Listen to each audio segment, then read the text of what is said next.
There's one huge mistake that so many plant owners are still making that's leading to the downfall of their plants. I was guilty of this when I was a beginner, and it's such an easy mistake to fall into when you hear all the horror stories from YouTubers and in books about the terrible consequences from overwatering. There is an easy solution, so let's talk about what you need to do. And today's video is sponsored by Rainpoint, and I've got something awesome to show you from them, but more on that in a bit. My mum and dad are more of your normal casual plant collector, more casual than me anyway. Most of their collection comes from me when I buy them a plant as a present every year for every birthday, Christmas and anniversary. I visited them last weekend and saw my mum doing the very thing I'm going to talk about in this video. She was filling up her little 1 litre watering can and going round her collection of about 20 plants, adding a little splash of water to the soil of each one. And there are actually two things wrong here. First, she wasn't checking to see if each plant actually needed a drink before giving it water by using the moisture meter I made her buy. Instead, she settled into the routine of watering her plant every Saturday, regardless of whether they need water or not. And second, she was only adding a splash of water to the top of the soil. This splash of water really isn't sufficient to hydrate a plant properly. The root ball of your indoor plant is usually very dense with a thick mat of roots surrounded by earthy soil. It can take a surprisingly large amount of water to hydrate all parts of the root ball, so splashing a little bit over the top really isn't going to do the job. Top watering a plant can be a funny thing. Water is a bit lazy and tends to follow the cracks and crevices that are easiest to flow through, meaning that denser parts of the root ball don't get wet. If you were to take your plant over to your sink area and pour a fairly decent amount of water over the soil and then pull that plant out of its pot, I bet there would still be some dry patches. If you were to take a cross section of the root ball with a knife, I've absolutely no doubt that there'll be some dry patches in the middle of the root ball. Water just doesn't want to flow there. Like I said, it requires a substantial amount of water to saturate the plant fully. You might be thinking to yourself, why am I bleating on so much about this? It's because it's really not healthy for your plant to have sections of the soil that are not getting fully saturated. Roots will become dry, brittle, start to rot, and then dry off, and this will show in the foliage as the plant begins to wilt and yellow in some sections. So if your plant regularly wilts even though you give it water regularly, then this may be the reason. And this doesn't just apply to indoor plants either. If you have plants in your garden, patio or balcony, it's best practice to water infrequently but deeply. Too many folks are watering their outdoor plants a little bit every day rather than watering deeply twice a week. And by deeply, I mean standing over each plant with your hose for a good couple of minutes, fully saturating the soil so that the water penetrates deep into the soil. This then encourages the roots to follow the water and grow deeper into the earth. The deeper the roots grow, the happier they will be. Why? Because soil remains wetter for longer the deeper you go, so there's less chance of them drying out so quickly during hot weather. Deep watering helps plants develop a larger root system that can access water stored in the lower layers of the soil, and this enables plants to withstand periods of drought as they have a reservoir of moisture to draw from during dry spells. Wetting the top of the soil only by watering a little bit every day encourages the roots to stay near the top of the soil where they're more likely to dry out quickly in hot weather. Deep roots are also stronger and more resilient, providing better anchorage for the plant and allowing it to access nutrients and water more effectively. Knowing exactly how much water you're giving your plant can be a bit of a mystery though. I often find myself losing track of the amount of water I'm giving my potted plants and my beds in my garden, with a tendency to not water deeply enough. I guess I'm too impatient and move on to the next plant too quickly, and this can be really tricky during hot weather. Yes, we do get hot weather here in Sheffield sometimes, but when I'm watering freely with my hose gun, then who knows how much is coming out. A neat solution to this problem that I've implemented this spring is to fit a water flow meter by Rainpoint to my outside tap to measure the amount of water I'm using every time I water my plants. Rainpoint are the sponsors of today's video, but even if they weren't, I'd still be sharing this product with you. Their Smart Plus garden watering system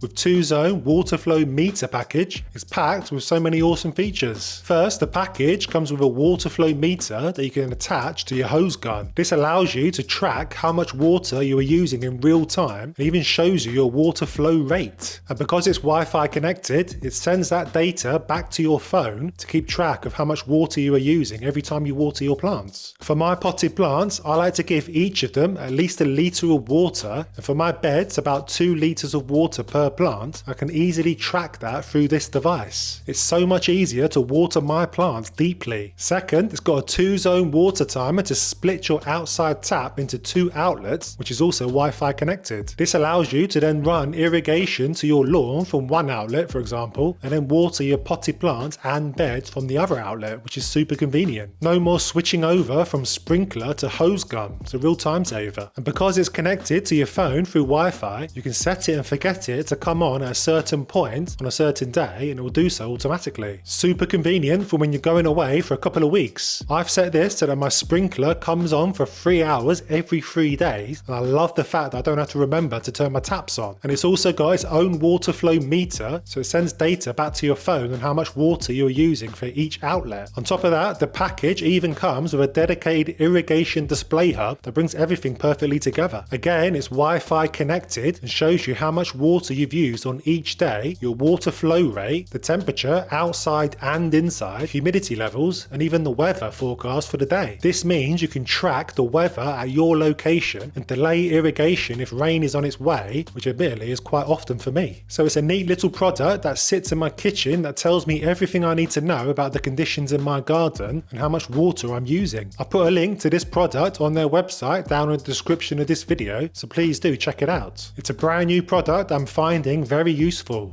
Watering your indoor plants deeply is just as important as for your outdoor plants. This means taking your plant over to your sink and fully saturating the soil as much as you can. Just make sure the pot that the plant lives in has holes in the bottom for excess water to flow out. When people think of overwatering, they often assume it means giving the plant too much water, and this isn't the case. Overwatering isn't about volume, it's about frequency, not allowing the soil to dry out in between watering so that the roots rot and die. When you do water your plant, you really can't give it too much. Like Crystal often says on her channel, drown that hoe.